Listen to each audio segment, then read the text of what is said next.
Think packing for a vacation is tough? Try packing for space, where even your favorite snack can get you in trouble. Today, we're uncovering the craziest items banned from space stations. So, what's on the list? An iPad, a croissant, Jack Daniel's whiskey, a trumpet, a coffee machine, or your pet parrot? Discover this along with some real-life stories and fails that are out of this world right here in this timeline. First things first, let's talk essentials. And by essentials, I mean things you need if you're planning to live in a place where the air outside is, well, non-existent. We've got scientific equipment, because apparently you're there to do important research and not just to float around taking cool selfies. Then there's the food. Oh, the food. Imagine the finest cuisine, shrink-wrapped and sucked of all joy. That's your gourmet meal in space. And let's not forget about fashion. Space fashion is all about bulky, white suits that make you look like a marshmallow with limbs. Now, let's tiptoe through the minefield of what you absolutely cannot bring to space. It's like TSA on steroids, but instead of worrying about liquids over 3.4 ounces, you're figuring out how to not accidentally kill everyone on board. Fun, right? First up on the blacklist, alcohol, because obviously the only thing more dangerous than a drunk text is a drunk astronaut. NASA seems to think that operating a multi-billion-dollar space station requires a clear head. Go figure. Next up, bread. You might be thinking, what's the big deal with a loaf of bread? Well, in space, crumbs are the enemy. They float around, get into equipment, and can even be a choking hazard. That's why astronauts get their sandwich fix from tortillas. Yes, space tacos are a thing, and honestly, I'm not mad about it. Sharp objects are pretty much on the try again buddy list. And no, it's not because astronauts might start reenacting scenes from their favorite action movies. It's more about avoiding a Houston, we have a paper cut situation. Because in space, even a small cut can turn into an out-of-this-world problem. Next on the blacklist, perfume and any strong fragrances. Imagine being locked in an elevator with someone who just discovered cologne for 6 months. Now add zero gravity. That's the ISS with perfume. Oh, and if you're fond of sticking magnets on fridges, you'll be sorely disappointed. Magnets are a big no-no in space. Why, you ask? Isn't it obvious? We wouldn't want you playing fetch with the space station's metal walls, or worse, messing with the delicate electronic equipment. Bringing your own smartphone or tablet might seem like a no-brainer for those long trips, but personal devices can interfere with the space station's systems. Not to mention, there's no Wi-Fi signal to catch the latest viral cat video, unless it's broadcasted by Mission Control. Any type of spray, from hairspray to deodorant, is generally restricted. Not only are they pressurized and thus potentially explosive, but they also could contaminate the air supply. Stick to roll-ons if you want to keep fresh in your spacesuit. Flammable materials. Aside from the obvious danger, anything that can easily ignite is strictly prohibited.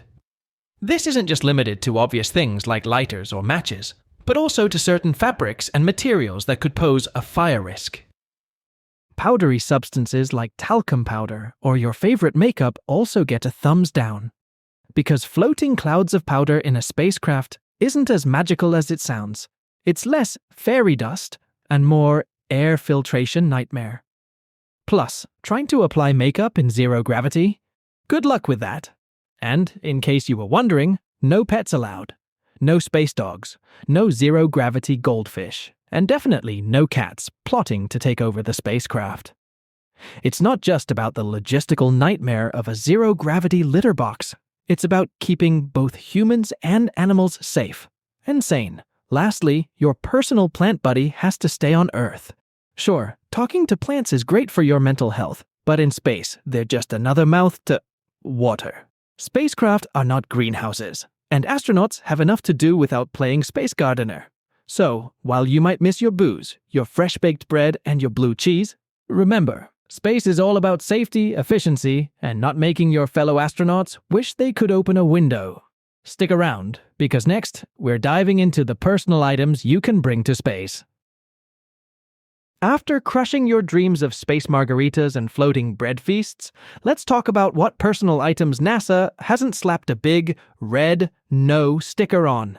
Yes, believe it or not, astronauts are allowed to have a little fun, or at least as much fun as one can have in a tin can, hurtling through the cosmos.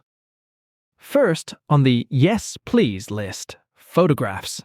Because nothing reminds you of Earth's beauty quite like floating in an endless void and staring at pictures of your dog, family, friends, and Taylor Swift. These snapshots of happier, gravity-bound times are a must. Music instruments are also a green light. Because if movies have taught us anything, it's that every space mission needs a soundtrack. Whether you're serenading the stars with a harmonica or annoying your crewmates with amateur violin screeches, music is your go-to for those not-so-silent nights in space. And yes, you can bring personal mementos within reason. A small teddy bear that's seen better days? Sure. Your entire collection of vintage Star Wars action figures? Not so much. Space is limited, and no, we're not just talking about the outer kind. Think of it as the ultimate exercise in minimalism. Now, let's delve into the shadowy world of space smuggling. Yes, even in the high-tech, highly regulated realm of space travel, some astronauts decide to play Han Solo and sneak contraband aboard. And I'm not talking about intergalactic spice. I'm talking about corned beef sandwiches and family photos. The horror. Case in point, the infamous corned beef sandwich of 1965. Astronaut John Young managed to sneak a sandwich aboard Gemini 3, making it the first, and probably only, deli item to orbit Earth. The sandwich didn't fare well in zero gravity, and crumbs nearly caused a catastrophe, because, as we all know, the real threat to space exploration isn't asteroids or aliens, it's breadcrumbs. And then there's the tale of the family photo that went to the moon. Astronaut Charles Duke left a photo of his family on the lunar surface during Apollo 16. It was a touching gesture, sure, but let's be real. It's also littering. On the moon. That's one small step for man, one giant leap for forgetting you can't just leave stuff on celestial bodies. During Apollo 14, astronaut Stuart Roosa smuggled hundreds of tree seeds into space, hidden in his personal belongings. These seeds orbited the moon and were later planted on Earth as the so-called moon trees. Because when you think of space exploration, you obviously think of gardening. So, after regaling you with tales of intrepid astronauts turning the ISS into a deli and the moon into a photo album, you might be wondering, why does space have more rules than my high school prom? Well, gather around as I unveil the mysteries of why space is basically the universe's strictest parent. First off, let's talk about the obvious. Space is dangerous. It's not like floating in a vacuum with no air, extreme temperatures, and cosmic radiation was ever going to be a walk in the park. But apparently, bringing your favorite scented candle or a bottle of bubbly could literally end in an explosive finale, and not the good kind. Then there's the whole limited resources thing. Spacecraft are like tiny self-contained cities with exactly zero convenience stores. Forget a quick run to the corner shop for a snack refill. Every square inch, every ounce of weight, and every breath of air is accounted for. So if you're thinking of smuggling that espresso machine, remember, no one wants to sacrifice oxygen for your latte. And let's not forget about the whole living in harmony aspect. You're in a metal box with the same people for months. Now, imagine if someone decided to bring their collection of death metal, or heaven forbid, a durian fruit. It's not just about surviving space, it's about surviving each other. And there you have it, folks. The do's, the don'ts, and the I can't believe that's a thing of packing for space. If you loved learning about these out-of-this-world restrictions, give us a thumbs up, hit subscribe, and ring that bell for more cosmic curiosities. Until next time, keep looking up.